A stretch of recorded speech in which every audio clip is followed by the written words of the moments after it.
കൊച്ചിയിൽ സ്പായിലെ ജോലിക്കായി എത്തിയ യുവതിയെ പീഡിപ്പിക്കാൻ ശ്രമിച്ച ജീവനക്കാരൻ അറസ്റ്റിൽ. മസാജിംഗ് എന്ന പേരിൽ പെൺവാണിഭമാണ് സ്ഥാപനത്തിൽ നടക്കുന്നതെന്ന് യുവതി ന്യൂസ് 18നോട് വെളിപ്പെടുത്തി. ഓയിലെക്സിലെ പരസ്യം കണ്ടാണ് തൃശൂർ സ്വദേശിനിയായ യുവതി ഇടപ്പള്ളിയിലെ സ്പാ സെന്ററിൽ ജോലിക്ക് അപേക്ഷിച്ചത്. ശമ്പളം നിശ്ചയിച്ച് ജോലിക്ക് കയറിയെങ്കിലും സ്ഥാപനത്തിലെ സാഹചര്യം സ്പാ നടത്തിപ്പിന്റേതായിരുന്നില്ല എന്ന് യുവതി പറയുന്നു. ഇവിടെ ഉഴിച്ചലിനുള്ള ഒരു ആയുർവേദത്തിന്റെ ഒരു പ്രോഡക്റ്റ് പോലും ആ കമ്പനിയിൽ ഇല്ല. സത്യം പറഞ്ഞാൽ ഇല്ല. അവിടെയുള്ള സാധനം എന്ന് വെച്ചാൽ ടവലുണ്ട്, പിന്നെ ഇഷ്ടമാതിരി കോണ്ടം ഉണ്ട്, വേറെ ഒന്നുമില്ല.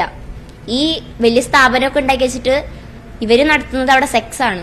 സ്പാ സെന്ററിലെ പ്രവർത്തനങ്ങൾ പഠിപ്പിക്കാൻ എന്ന വ്യാജേന സ്ഥാപനത്തിലെ ജീവനക്കാരിൽ ഒരാൾ തന്നെ ബലാത്സംഗം ചെയ്യാൻ ശ്രമിച്ചു. സുഹൃത്തുക്കളെ അറിയിച്ച് പോലീസിനെ വരുത്തിയാണ് രക്ഷപ്പെട്ടത്. റൂമിലേക്ക് കൊണ്ടുപോയിട്ട് ലൈറ്റ് ഓഫ് ചെയ്തിട്ട് നീ നിന്റെ മെയിൻ ആയിട്ടുള്ള 2 പാർട്സ് കവർ ചെയ്തിട്ട് കുളിച്ച് റെഡിയായിട്ട് നീ എന്നെ വിളിച്ചാൽ മതി, അപ്പം ഞാൻ കയറി വരാം അങ്ങനെ പറഞ്ഞു. അപ്പം ഞാൻ പറഞ്ഞു എന്നെ കൊണ്ട് പറ്റില്ല, എനിക്കിത് ഭയങ്കര നെർവസ് ആണ് പറഞ്ഞപ്പോൾ ആള് എന്നെ പിന്നെയും അതിൽ വീഴ്ത്തിക്കൊണ്ടിരിക്കുകയായിരുന്നു.